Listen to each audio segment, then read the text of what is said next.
Hello and welcome to Ditching Hourly. I'm Jonathan Stark. Today I am joined by guest Luke Willis. Luke, welcome back to the show. Thank you, Jonathan. Glad to be here. Luke has got a fun story to share with us about a very successful launch, and I know almost nothing about it except for how successful it was. So wanted to have Luke come back and just explain the mechanics of how that worked, and maybe people could get some good takeaways from that. But first, even though I think you might have the record for most appearances on the show, but could you still give people a quick background before we jump into the launch story? Yeah, well, thank you. Yeah, so I'm Luke Willis, and I spend my days thinking about, writing about, and working on blockchain. And so, as of late, I've been working on the Koinos blockchain and been writing and podcasting about that and a lot of variety of things over there since 2021, I think it was. Mm-hmm. And I wasn't sure how to really monetize the expertise that I was building, Mm-hmm. but I realized that there was a need for applications to be built on top of this chain as it's pretty new and not a whole lot of developers over there yet. So I was going to try to sell my services, but ended up building a couple apps now and then recently launched Cap and had a very successful launch, made about $39,000 in the first 24 hours. Cool. And it's been going up steadily from there. Okay, so it's not an NFT. Well, it is. Yeah, so explain the mechanics. Yeah. Yeah. So if you've ever worked with like Ethereum, you're familiar with ENS, which is where everybody on Twitter has these .eth names, right? Mm-hmm. And basically it's kind of like a domain name where you buy your .com, but what you're actually buying is an NFT on the blockchain that is just a permanent record of your ownership of this name. So you can think of it as a domain name or a username or whatever you want it to Mm. be. Yeah, so the Koinos didn't have one of those yet. It seems like every chain out there has to develop their own name service, but we didn't want to just, skin the same experience that everybody else was doing. We wanted to make it better. So we built Cap, my co-founder and I, and we leaned into some of the uniqueness of Koinos, Mm-hmm. but our initial launch is effectively an NFT name service where you can get a name for a certain amount of dollars. Got it. Okay, so let's go a little bit into what might be obvious to your normal audience, but not to mine. So, what would someone use this for? Yeah. Yeah, great question. So when you're sending an email, right?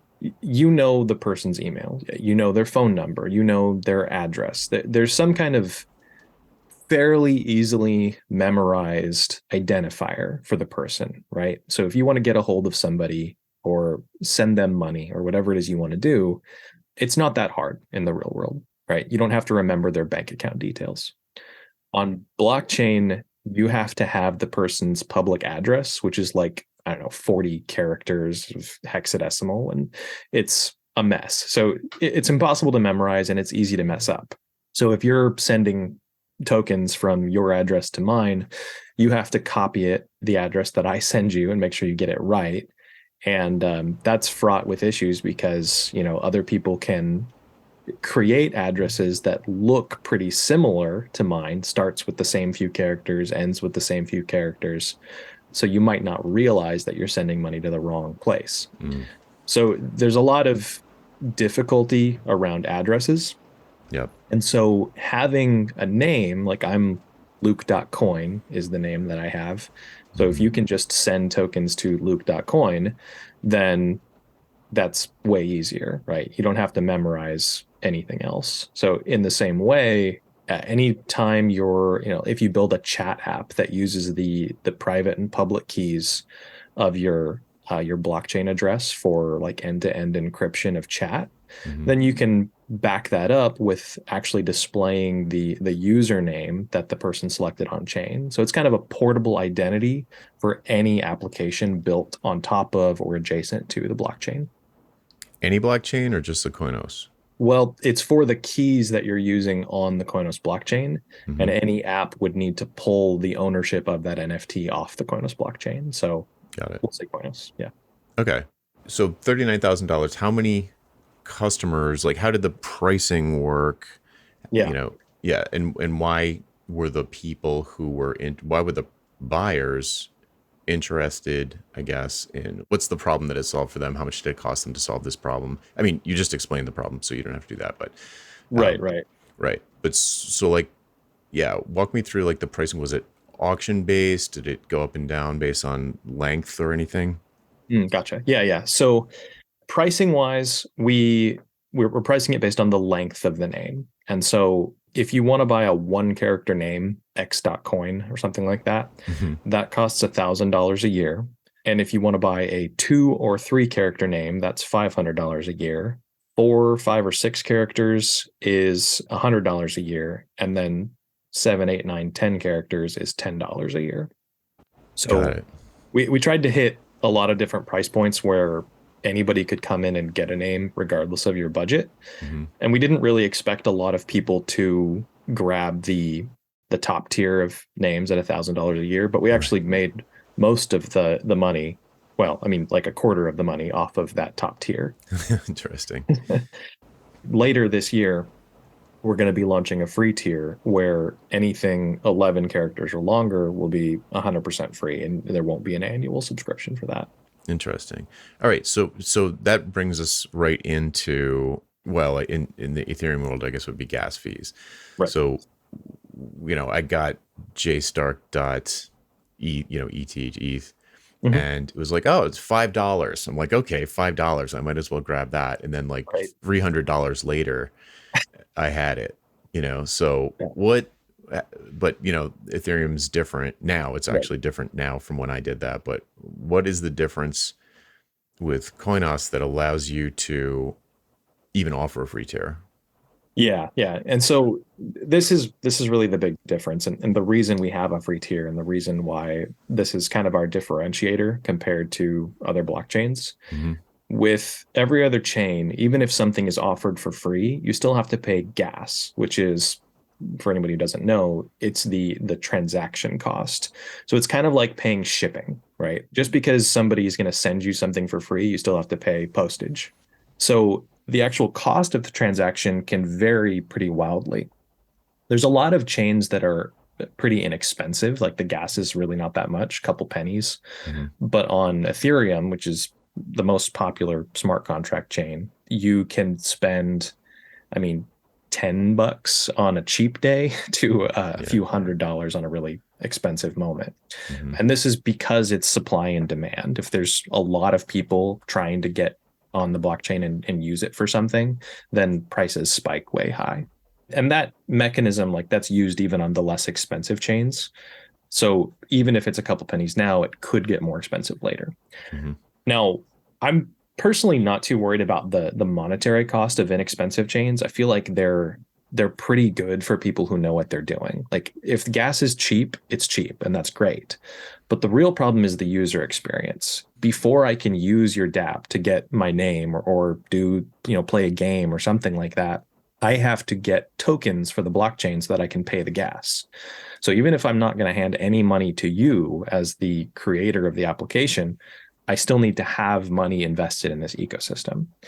And so that means that I have to go to a completely different company, a centralized exchange. I have to give them my personal information, scan my ID, go through this know your customer KYC process that Right. is required by law. And then you have to buy tokens. You have to connect your bank and spend money, and then set up another wallet and transfer the tokens you bought into that wallet. And now you have a wallet full of tokens that you can actually use on the blockchain. So it's a really difficult experience just to get to the point where you can actually do the thing you wanted to do in the first place. Hmm. So even if it's cheap, you still have to go through that, unless you have a friend who's willing to send you, a couple bucks, which is fine, but not everybody does. Hmm. Okay, so what's the experience on Yeah, yours? yeah. Okay. So this is the reason that I built on Koinos. Koinos doesn't have a gas mechanism. It has something called mana.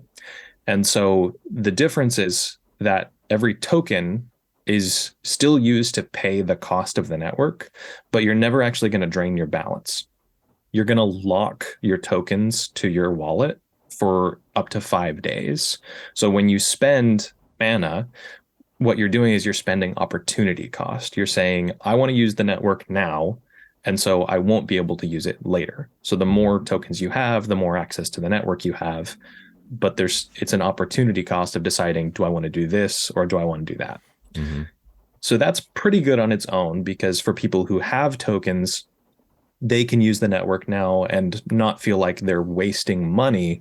They're just saying, well, this is the only thing I'm going to do this week. I'll come back next week and use more. Right. That's a very different mechanism. Right. Yeah. Yeah. So that works. But then the real killer of this is that, and you can do this on gas chains, but nobody does because it's economically infeasible. Hmm. And it depends on the chain as well. But I can actually lend my mana to people for free. So I can just deploy a smart contract that says anybody can use my mana and then build an app that uses that. And now people who don't hold any tokens, don't even know they're using a blockchain, can come in and use my app and actually have a transaction that is on the blockchain and belongs to them, but I paid for it. So it's free for me to do that because I'm not actually spending any tokens. I'm just spending my opportunity cost. Right. So you basically someone else used your mana that week, so you can't. Correct. Yep. Interesting. Yeah. Oh, okay, so we're super far down in the weeds. Uh, so let's zoom up to the kind of marketing and sales angle of this that I think Yeah. anybody could kind of relate to. So, how was it that you were able to announce this and I don't know how many buyers you got, but raise the amount of money that you did in Yeah. such a short time? Yeah. Yeah. I don't actually know how many buyers it was on day one either, but we had about 500 names sold to get to that 39,000. Got it. Okay. And so that was probably across a couple hundred wallets. Hmm. Okay. Yeah. And like, so walk us through it. Like, did you just post it on social media? Were most of them from your list? Why do you think people trusted you Yeah. to, because you could have just in theory could have been a scam, right? Right. Right. Yeah. So, like I said, I've been writing and podcasting in this space for a year and a half now. Hmm. And during that time, I've built a lot of rapport with the people around this blockchain, the people who already hold coin. Hmm. And so I'd already built the trust and hadn't really been paid for it at all. Right. And so it was that constant publishing. I had a daily list, which I've been semi daily for the past few months. So I've been building this Hmm. and weekly podcast as well. And so I added a lot of value to the community. And then when the blockchain launched, I deployed two dApps applications right away that were well received, are still in use today, weren't quite as big of money makers compared to this, just because they were smaller in scope. Hmm. But those were just good, initial demonstrations of what I could do. People were excited about those, and so it was a natural progression that when this launched, the people who already had coin had seen me around, had experienced the kinds of things I could build, and there was trust there. Hmm. Okay. So, do you have a sense of how many people? So it's going to be mostly interesting to people who hold coin already, right? Or do you think you got people from outside? Yeah, for now, we're only accepting payment in coin, so it's only people who hold coin. But when Okay. we launch the free tier later this year, we're also going to be adding credit card support and a couple other things to make it really easy for people who don't.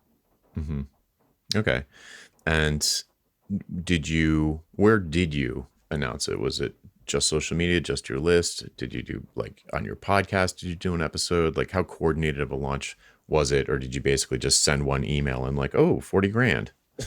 Yeah, it was a little bit everywhere. My co-founder also does a fair bit on YouTube, so we had a bunch of posts on social media. I had a few emails that I sent out. We had a podcast episode we did together. He put out a few different videos. We talked on the social channels, Discord and Telegram for Koinos, Hmm, and the all the Twitter for the actual Koinos blockchain. They picked it up and they ran with it too. So we were out there.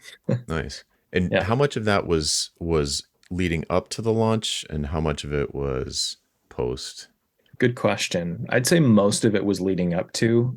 Once we launched, we were pretty quiet, didn't announce too much. It was more just supporting people if they had questions, making minor fixes to the experience here and there. Hmm.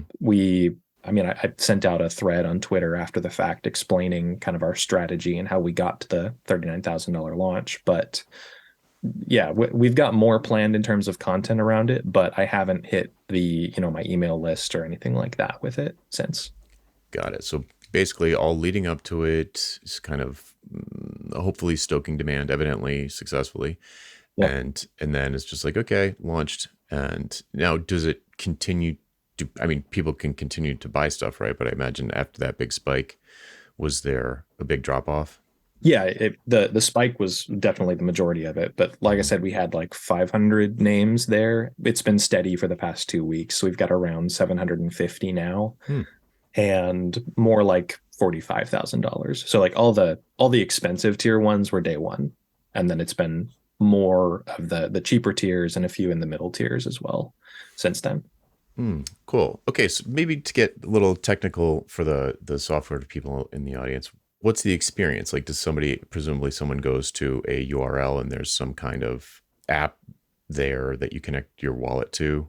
Yeah, Like, what's yeah, that? What did you build? What are the yeah. pieces that you built, and what's the experience for a user? Great question. Happy to give you a demo after this if you want, but Sure. you go to cap.domains is our website, so kap.domains, Hmm. and there you're presented with a screen where you're just able to search. And so you put in whatever name you're thinking of, Luke, Jonathan, whatever it is, and you are presented with a results page. It says, oh, this name is available or it's not available. If it's not available now, you can click through and, try to go buy it on an NFT marketplace and that kind of thing. But yeah, it's just a search page, and then you add it to your cart, which opens a little drawer out of the side of the page. You can add as many names as you want into your cart, extend them for 1 to 10 years. So you can kind of prepay for names, and then just click checkout, and your wallet pops open and you sign the transaction just by putting in your password, clicking a button, and that's it. Now you have the name, you own that NFT. And then from there, it's something you can actually do with it. We take you to this kind of account management page where you can enter like a little biographical information, choose which name, if you own multiple, is like your primary. You can set like a background color and pick an NFT you own as like a profile picture. Hmm. And so then we give you a link for cap.plus. So if you go to cap.plus/luke.coin in your browser, you'll see my profile, and it's got my social links on there and that kind of thing. Okay, so That's yeah, those are, they're like two little basically web apps. It's I yep, don't mean little in a bad way. It's just like that's fine. doesn't Yeah. need to do much.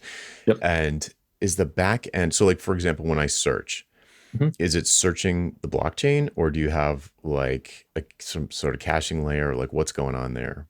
Yeah, I have no backend for this. It's all just front end and blockchain. So Nice. everything you type in goes straight to the blockchain, and queries for what's available or not. It'll tell you if it's going, when it's going to expire, if somebody else already bought it. Hmm. It'll show you their profile so you can see if they're even using it as like their primary name or if it's just one they're holding on to. Right. Squatters. Yeah, exactly. So yeah, there's a lot there, but it's all entirely powered by the blockchain. And so the work that we put in, a lot of it was, building this front end, but then there's just a few smart contracts that we had to write as well for the blockchain side of it. Right. So what is, just for folks, what does that look like for people who haven't been exposed to that? Yeah. So it depends on what blockchain you're on. Ethereum uses a language called Solidity, which is JavaScript like. So it's pretty easy to get started with, and there's great documentation, and it's easy to be effective with Solidity, but it's also really easy to, have mistakes. Smart contracts it's an area where you need to be careful. You want to not have bugs in your code, Right. because if there's an exploit, then it's like, opening up your whole back end and exposing it to the world. Hmm. So yeah, we have, I think it's four smart contracts that are pretty small, really. you can think of it as like if you're building an API, it's like the controller and all of the logic behind it and the database layer. So it's just kind of everything packaged up and deployed on the blockchain, and it handles the storage, it handles the logic, and it handles all of the endpoints basically. Hmm. Yeah, and then the front end is just like a normal front end, and I'm just talking to the blockchain instead of like a REST API. Right. Yeah. I was always one of the most fascinating things to me about blockchain was that, well, the combination of the ledger and the wallet, Mm-hmm. right, where you keep all of your essentially your identities, is real from to an old school web developer. It's like, oh man, is that interesting? Because all of Yeah, a sudden you don't have to do like any of the authentication stuff right, and any of the database stuff. I mean, it's pretty limiting what you can do compared to, like, I mean, you're going to have a million blocks on the blockchain or whatever, like you could right. in, say, database. And there's all kinds of pros and cons to it. But man, it always was really, I was like super fascinated by that. I, goofed around a little bit with Solidity and made some stuff. And I was like, it got up to the point where I was like, a variable can hold literal money. And I was like, whoa, I'm not touching this. Yeah, It's like, that's scary. It's like, oh, yeah, I don't know. I added two strings together instead of two integers. And now I have, you know, right, right, instead of $2, I have 11. So, or someone else, it wouldn't be dollars, but you get the idea. right, right. So cool. All right. I think the moral of the story for, I think for the average listener Hmm. who's got whatever, built some kind of tool, maybe it's a small web, but that has a, database. It's not, that's the point about this is nothing really to do with blockchain. It's more like you essentially made yourself an insider into this community, built up a lot of trust, provided value through the mailing list and the podcasting, Yep. proved that you could develop some stuff with a couple of prototype apps or smaller apps or dApps, and then created something that is probably more, I mean, I'm sure you didn't know how it was going to go, but since it's not the first one of these kinds of services, it seems reasonable that people would be interested in it, Yeah. and just sort of leveraged that attention asset or that trust asset.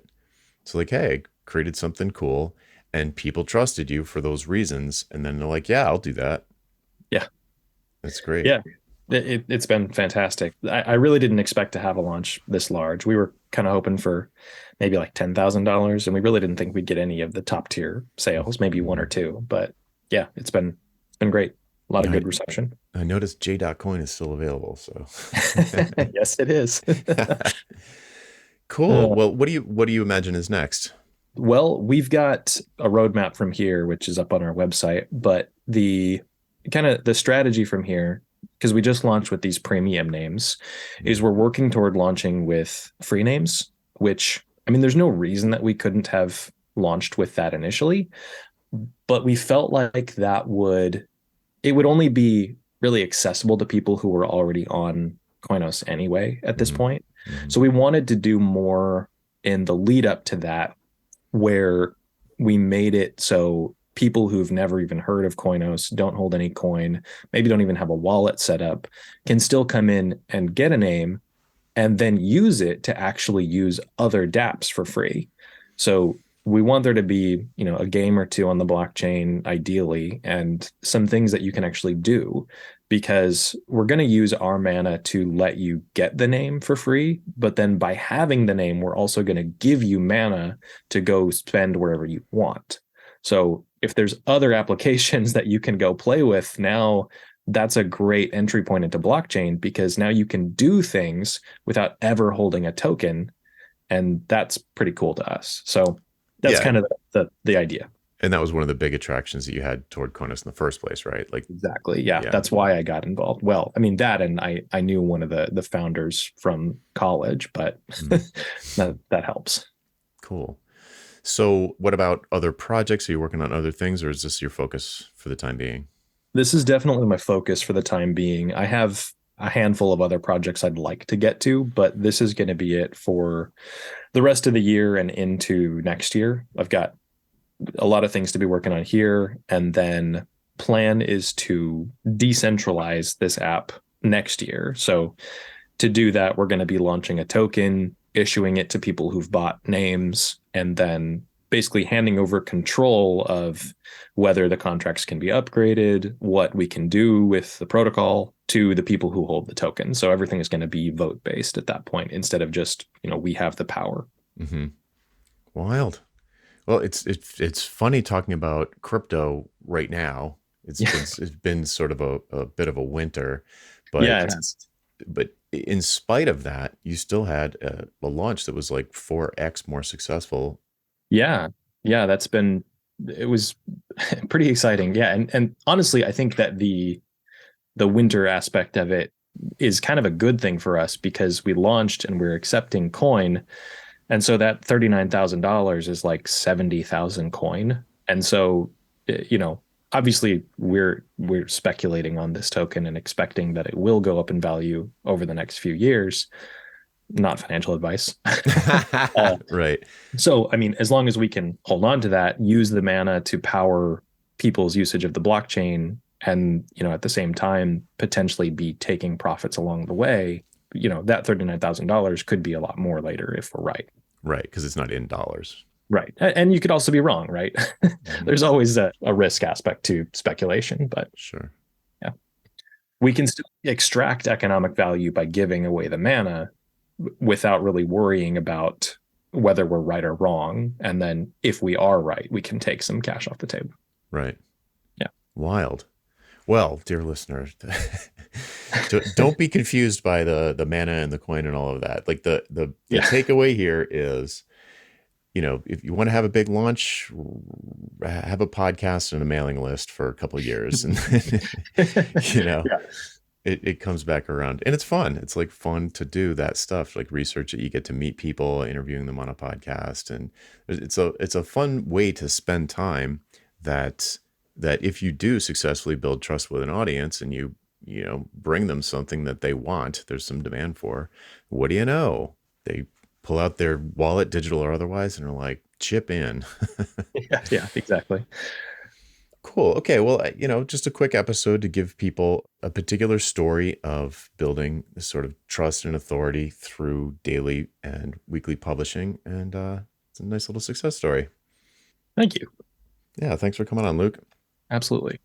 Where's the best place for people to go if they want to, find out more, maybe get their coin? Yeah. Yeah. Easiest place is probably just to go to lukewillis.com. I don't have to spell that. And you can find links to CAP and to the Coin Press, which is my mailing list and podcast, and everything else I'm doing is over there as well. Cool. Thanks again. Great. Thanks, Jonathan. All right, folks. That's it for this week. I'm Jonathan Stark, and I hope you join me again next time for Ditching Hourly.